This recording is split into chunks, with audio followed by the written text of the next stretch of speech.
Hola, ¿qué tal? Buen día. Hoy volvemos a nuestro super episodio de nuestro podcast y el día de hoy mi compañero Pablito y yo hablaremos de la extensión de obligaciones y la remisión de deuda condicionada. Bueno, continuamos con las formas de la extensión de las obligaciones, pero ahora hablaremos sobre la remisión de deuda. Bueno, pues Galindo en 2022 define como el acto jurídico mediante el cual el acreedor puede renunciar voluntariamente a su derecho de exigir el cumplimiento de una obligación, liberando al deudor original. Bueno, es importante destacar que depende exclusivamente de la voluntad del acreedor.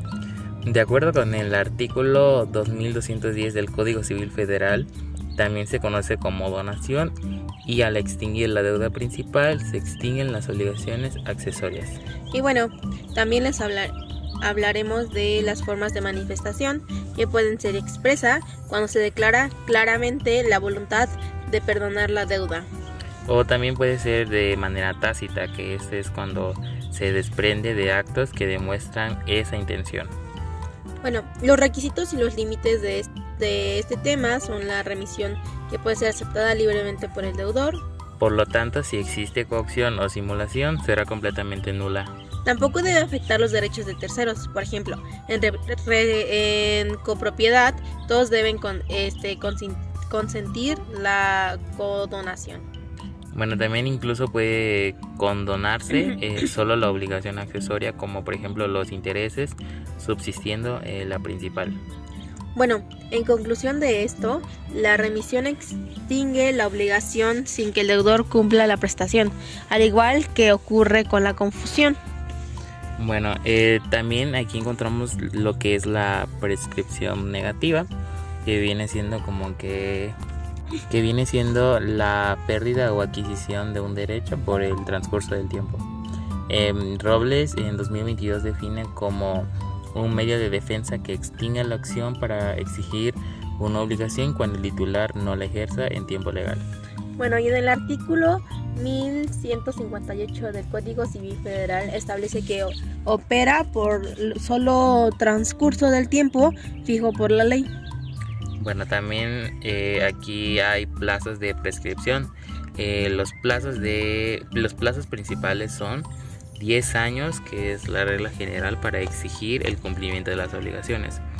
2 años, honorarios o servicios profesionales, acciones de comerciantes por productos vendidos, cobro de hospedaje y alimentos, responsabilidad civil por actos ilícitos no delictivos, y 5 años, pago de renta o prestaciones periódicas, rendición de cuentas de administración.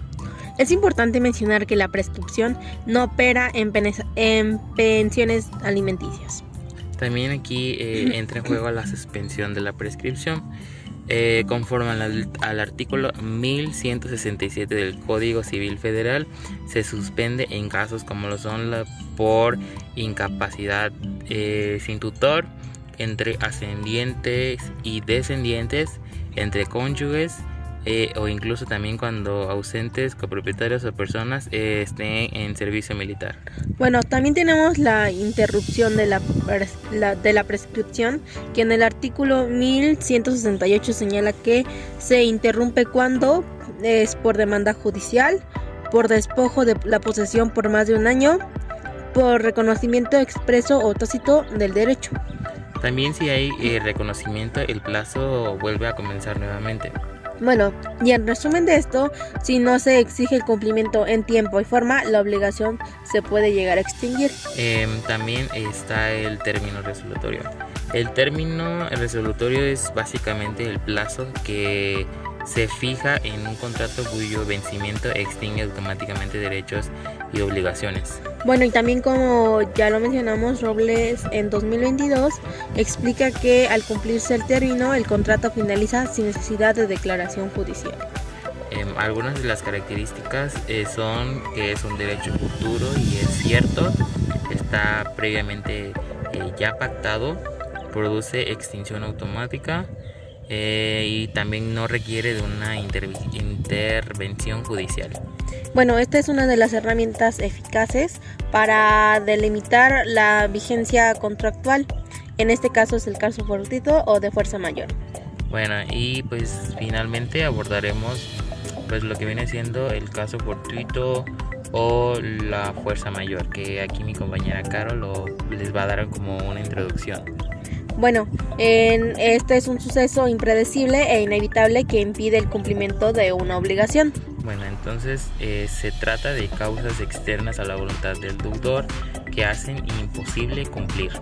Bueno, los principales elementos de estas causas son la imposibilidad, inevitabilidad, el acontecimiento externo y la imposibilidad real del cumplimiento. También puede derivar de fenómenos naturales o actos humanos, pero siempre fuera del control del deudor. Como ya les decía en episodios anteriores, esto pasa cuando, por decir, se tiene planeado entregar una casa que está en plena construcción, de la nada pues llega un sismo, entonces nosotros no tenemos la noción de que eso tal vez pueda pasar, porque se supone que eso es imprevisible. Bueno, y cuando uno de estos se acredita cuando se acredita el caso fortuito, el deudor queda exonerado de la responsabilidad. Entonces esto es una causa liberatoria siempre que no haya culpa ni negligencia por parte del actor. Bueno, y en este caso, pues como ya lo habíamos comentado, este debe de ser un caso que no intervenga el deudor hacia el acreedor. Por ejemplo, ya lo habíamos mencionado, sismos, son como casos que tú no vas a predecir, o sea, no es predecible por el ser humano. Y por ejemplo, las manifestaciones, que tú tampoco interactúas con ellas ni sabes cuándo van a pasar. Bueno, y como siempre, y ya se quedaron hasta aquí, les vamos a presentar nuestro segundo tema del día de hoy, que son las fuentes de obligaciones, la declaración unilateral de voluntad, que iniciaremos con una fuente muy interesante de las obligaciones, la declaración unilateral de voluntad. Bueno, pues nuevamente Robles en 2022 define como una fuente autónoma distinta del contrato, donde la obligación nace por la sola manifestación de la voluntad de una persona, sin necesidad de un acuerdo previo.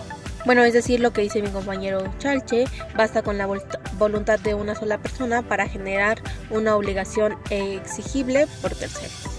Bueno, algunas de las características es que surge por la voluntad de una sola persona, también es que no requiere una aceptación previa para existir, y también genera obligaciones de dar, hacer o no hacer, por lo que también es exigible cuando un tercero cumple las condiciones. Bueno, y ahora hablaremos sobre las principales manifestaciones, que el número 1 tenemos la oferta al público, que esta se presenta cuando alguien ofrece un bien o un servicio en condiciones específicas. Por ejemplo, una tienda que anuncia un descuento especial, si el cliente acepta las condiciones, la oferta se vuelve obligatoria.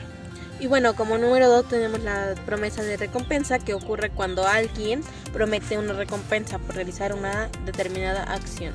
Como sería ofrecer dinero por encontrar un objeto perdido, quien cumpla la condición tiene derecho a exigir la recompensa. Bueno, en número 3 tenemos la estipulación a favor de tercero, que es una figura más compleja. En un contrato, una persona pacta que la prestación beneficiaria a un tercero. Por ejemplo, cuando en un testamento se establece que un bien se destine a fines benéficos. Bueno, como número 4 tenemos los títulos civiles y de crédito, que al emitir una acción, una sociedad se obliga frente al titular. El titular adquiere derechos como socio. Bueno, en el número 5 tenemos que la donación, que este es un ejemplo más claro. El donante se obliga gratuitamente a transferir un bien o un derecho. En el Código Civil Federal regula estas figuras en el libro 4, título 1 y capítulo 2. Bueno, pues en conclusión sobre este tema, pues aunque menos comunes que los contratos, las declaraciones unilaterales generan obligaciones que de cierta forma son válidas y exigibles. Bueno, como otro tema tenemos el enriquecimiento sin causa, que ahora abordaremos este tema. Bueno, Robles en 2022 lo define como el incremento injustificado del patrimonio de una persona en perjuicio de otra. Este se establece en el artículo 1882 del Código Civil Federal, que este es un enriquecimiento sin causa de detrimento de otro, debe ser indemnizado. Bueno, algunos de los elementos son el enriquecimiento de una persona, empobrecimiento correlativo de otra, falta de causa jurídica que de cierta forma no lo justifique y la relación directa que haya entre ambos. Bueno, este tiene unos supuestos muy comunes, que es el pago de lo indebido, el error de las transferencias y la entrega de bienes un fundamento legal. Por lo que quien recibe un pago por error debe restituirlo y si no lo hace puede ser demandado judicialmente. Y bueno, ahora al contrario de esto existe la buena fe, que es que si las partes actuaron con buena fe en los actos ilícitos o inmorales, la ley puede destinar parte de lo entregado a la beneficiaria pública. Bueno, pero esto también siempre prevalece el principio de restitución para evitar enriquecimientos indebidos. Bueno, y en conclusión de esto, nadie puede beneficiarse injustamente a costa de otro. ¿Yo no me puedo beneficiar a costa de ti, Pablito? No puedes. Y finalmente hablaremos sobre la gestión de negocios. Bueno, conforme al artículo 1896 del Código Civil Federal, ocurre cuando una persona sin mandato y sin obligación actúa en nombre y beneficio de otra. También los elementos esenciales es la voluntariedad, que es cuando el gestor actúa espontáneamente sin mandato previo. Por ejemplo, contratar ayuda para evitar daños en la casa del vecino. También el interés ajeno, que es cuando el gestor debe actuar en beneficio del dueño, no por interés propio.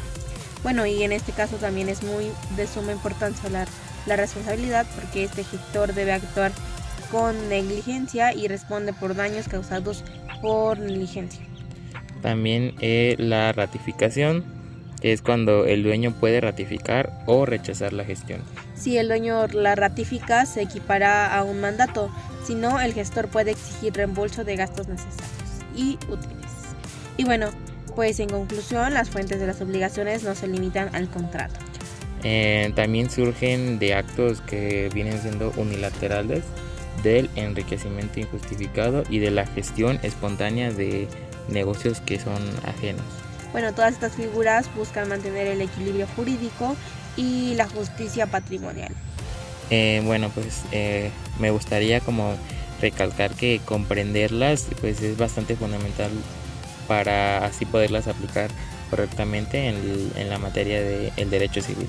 Y bueno, mis abogatitos, me encanta que vengan a escuchar nuestro podcast y les agradecemos muchísimo el estar aquí. Hasta la próxima. Hasta la próxima.